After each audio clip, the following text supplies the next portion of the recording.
একনেকে 12,532 কোটি টাকার 13 প্রকল্প অনুমোদন দেওয়া হয়েছে। রোববার পরিকল্পনা কমিশন চত্বরে এনইসি সম্মেলন কক্ষে প্রধান উপদেষ্টা ও একনেকের চেয়ারপারসন ডক্টর মোহাম্মদ ইউনূসের সভাপতিত্বে অনুষ্ঠিত একনেকের সভায় এ অনুমোদন দেওয়া হয়। সভা শেষে পরিকল্পনা উপদেষ্টা ডক্টর ওয়াহিদুদ্দিন মাহমুদ বলেন, একনেক সভায় 12,532 কোটি 28 লাখ টাকা ব্যয় সম্বলিত 13টি প্রকল্প অনুমোদন দেওয়া হয়েছে। এর মধ্যে সরকারি অর্থায়ন 4,097 কোটি 23 লাখ টাকা, প্রকল্প ঋণ 7,328 কোটি 95 লাখ টাকা ও সংস্থার নিজস্ব অর্থায়ন 1,106 কোটি 10 লাখ টাকা।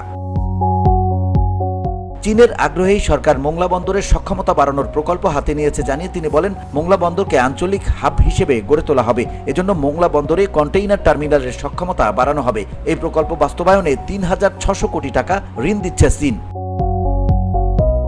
অনুমোদিত প্রকল্পগুলো হলো স্থানীয় সরকার, পল্লী উন্নয়ন ও সমবায় মন্ত্রণালয়ের চট্টগ্রাম মহানগরীর উত্তর কাট্টলি কাস্টমেন্ট স্যানিটেশন প্রকল্প, নৌপরিবহন মন্ত্রণালয়ের মোংলা বন্দরের সুবিধাদির সম্প্রসারণ ও উন্নয়ন প্রকল্প,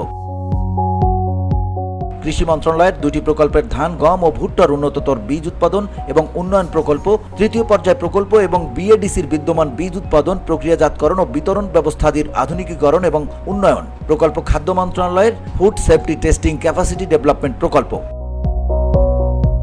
ভিওডি বাংলা নিউজ ডেস্ক।